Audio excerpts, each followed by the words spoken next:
Kidlat News Updates. Sa ating mga balita, state of calamity sa National Capital Region idineklara dahil sa matinding pag-ulan at pagbaha. 4 patay sa landslide sa Agoncillo, Batangas. Reclamation sa Manila Bay itinuturong sanhi ng pagbaha sa Pasay City. Vice President Sara Duterte at kanyang pamilya lumipad patungong Germany para magbakasyon. Ako po si Cesar Soriano, kasama ang buong puwersa ng Kidlat News Channel para ihatid ang nangungunang mga balita sa buong kapuluan ngayon. Opisyal lang idineklara ng Department of the Interior and Local Government o DILG na isailalim sa state of calamity ang National Capital Region o NCR dahil sa matinding pag-ulan at pagbaha dulot ng habagat at bagyong Karina. Ito ang kinumpirma ngayong araw ni DILG Secretary Benhar Abalos sa isang press conference kasama ang Metro Manila Council.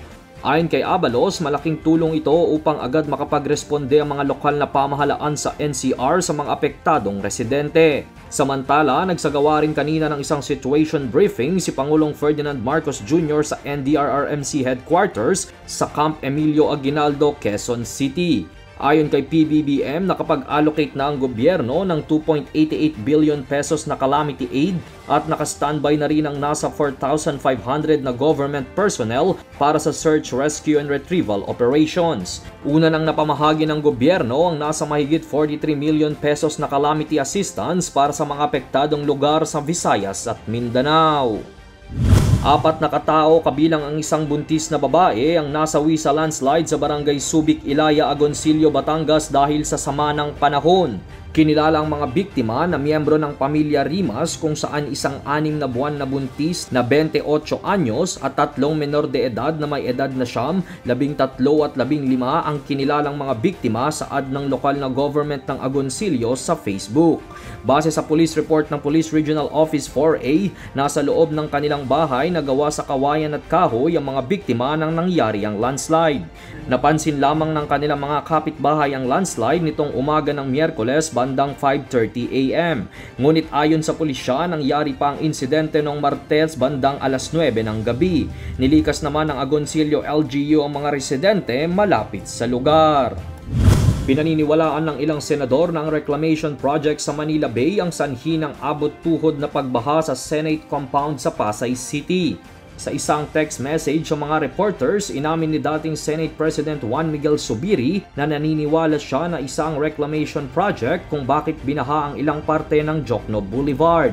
Anya, wala nang malalabasan ng tubig baha sa Pasay at Maynila. Dagdag ni Zubiri, babaha talaga sa area. Sinisiri ni Senator Joel Villanueva ang reclamation project sa mga pagbaha sa kanyang hometown sa Bulacan. Hindi alintana ang masamang panahon matapos makitang paalis ngayong araw sa bansa si Vice President Sara Duterte makaraang bigong dumalo sa ikatlong State of the Nation Address o SONA ni Pangulong Ferdinand Marcos Jr. Nakita ang Vice Presidente kasama ang kanyang pamilya kaninang madaling araw sa Ninoy Aquino International Airport Terminal 3 na may flight patungong Germany. Umalis ang eroplano sakay si VP Sara 1:50 AM kanina at inaasahang lalapag sa Dubai para sa isang connecting flight patungong Germany. Wala namang kumpirmasyon ng Office of the Vice President kung ano ang detalye at sadya ni VP Sara sa ibang bansa. Para sa Kidlat News Updates, ito si Jai Reyes, nag-uulat. At inyo pong natunghayan ang mga headlines sa nakalipas na oras. Manatiling nakatutok para sa mga susunod na updates at breaking news. Ako po si Cesar Soriano, kasama nyo sa bawat pagputok ng balita.